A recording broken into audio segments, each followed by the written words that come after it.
According to Hebrew legend, when the flood described in the Bible arose, its waters covered the whole earth.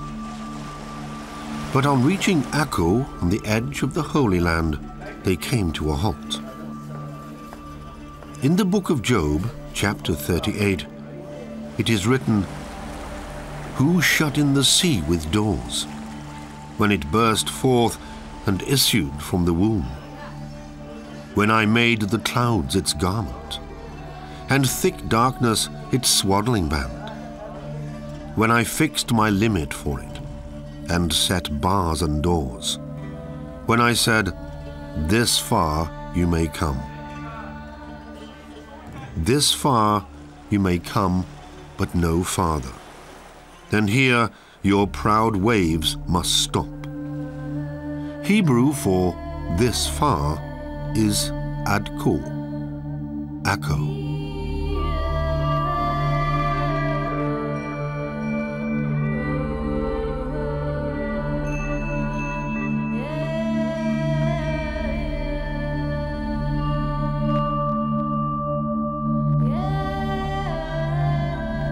A port in Palestine in Israel. A town with church spires and minarets. A town shaped by the cross and the crescent.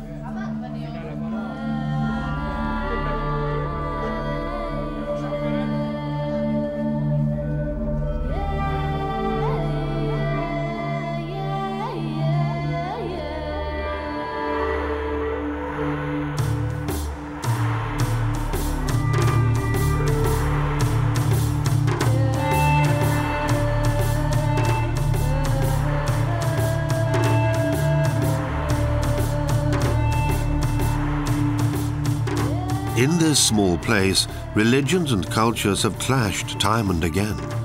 Down the ages, Akko, or Acre as it is also known, has experienced numerous conquests and seen power change hands many times.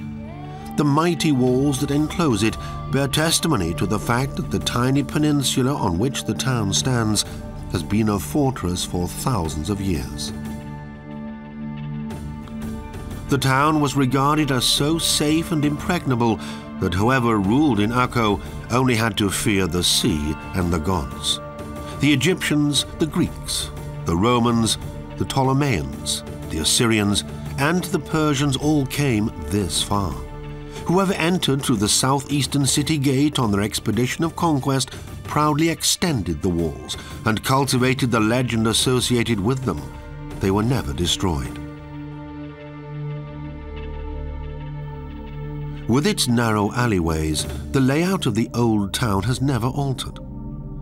The labyrinthine Casbah in Akko is a model of continuity in the midst of change, proof that stone endures longer than dominion. Akko has remained an Arab town. St. Paul came here, bringing Christianity with him. Almost 1,200 years later, St. Francis of Assisi established a convent here.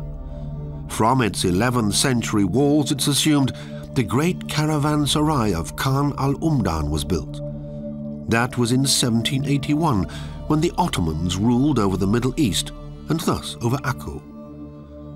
In its structure, the caravanserai resembles a medieval cloister, but its granite columns were taken from far older buildings, the remnants of antiquity.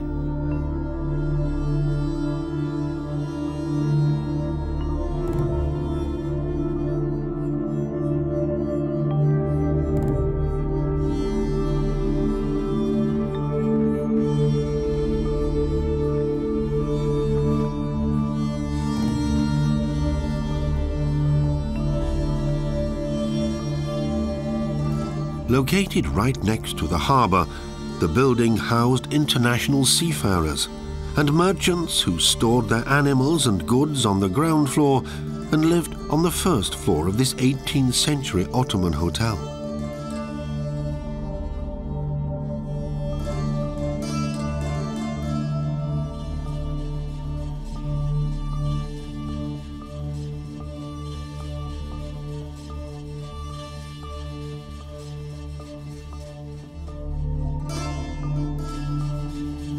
it wasn't only merchants, conquerors like Alexander the Great, and adventurers like Marco Polo who put into the small natural harbour, but also those bringing or seeking salvation, preachers and pilgrims. The town spires are the monuments of the prophets and their disciples, Muslims and Christians on the soil of Galilee. They set out as far as the protective walls of Akko, not only to visit the Holy Land, but to possess it.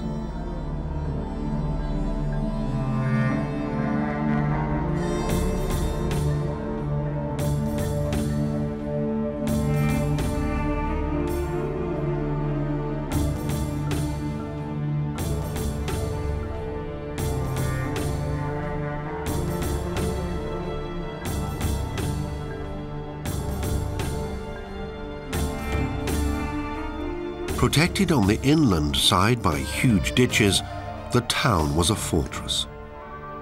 For centuries, it was fought over by Arabs and Christians. In 1105, Akko fell to the Crusaders, who built their castle. Later, towering over everything else, the mighty citadel was erected right next to it.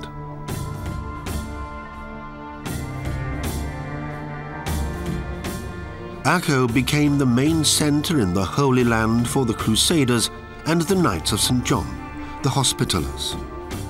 When Sultan Saladin brought the town under Muslim influence for a short time, King Richard III of England, Lionheart as he was known, set out for Palestine to recapture it for the Crusaders and to strengthen the fortress. The safe port of Akko grew to become a religious bastion. A system of secret fortifications was created, with escape tunnels and catacombs where the Christians could entrench themselves when under threat.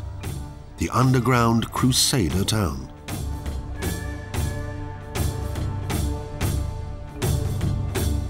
Yet life in Akko has always remained a cultural potpourri, a bazaar.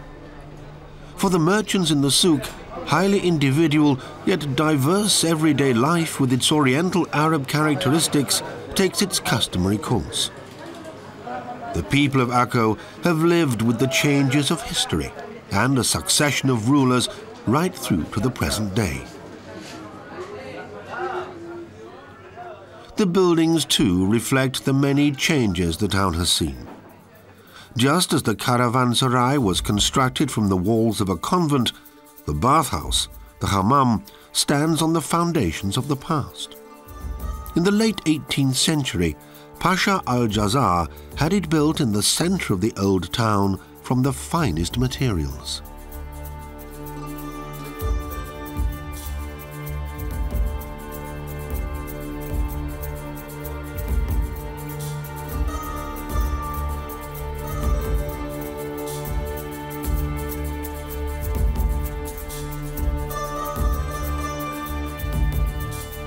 The hammam was a place not only of personal hygiene and relaxation, but also of discussion and commerce. By the light of the Muslim star, whether they were called Al-Jazar or Ibrahim, the Pashas upheld the traditions of Arab culture in Akko, resisting the assaults launched across the sea from the west.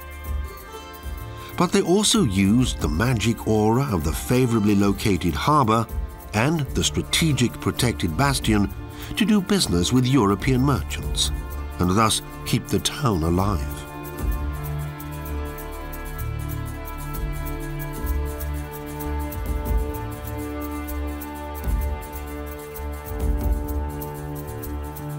Akko lives the tension-laden contrasts between East and West, but also the symbiosis.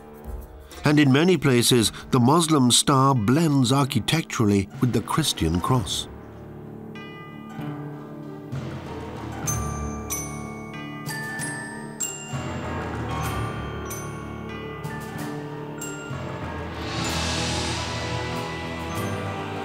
The subterranean Crusader town, the Hospitallers' castle named after the order which was established here in the 12th century in the spirit of the Knights of St. John of Jerusalem, is the town's most impressive architectural monument. The Gothic cross vaults served the knights as assembly and prayer rooms, as weapons depots and refectories, as recreation rooms for pilgrims, and representative chambers for crusading monarchs, like Emperor Frederick II or Louis IX.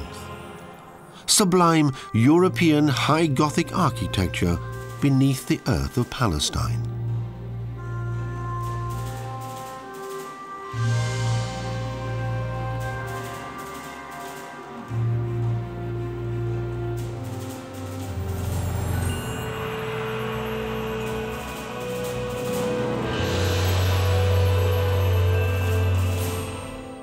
The Crusaders entrenched themselves here time and again for almost 200 years. Then in 1291, the Mamluks attacked with 66,000 horsemen and 160,000 other troops. The 800 knights and 14,000 foot soldiers stood no chance. Thus the Mamluks brought a bloody end to Christian hegemony. Since then, these passages have been silent.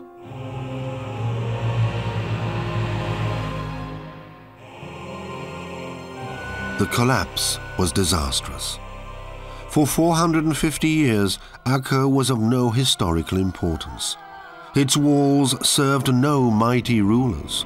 Its churches remained devoid of believers. But the crosses on the roofs were not torn down, not even in the 17th century, when the Druze roused the town to new life, focusing on Akko's Arab commercial tradition, which even the Umayyads from Damascus and Egyptian ruler Ibn Tun had made use of in the 9th century.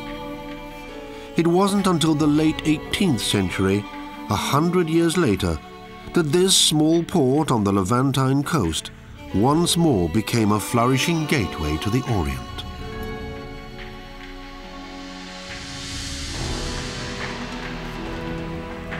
The town had such appeal that the Turks captured it. And in 1799, Napoleon made a futile attempt to storm the hospitallers' castle in Akko.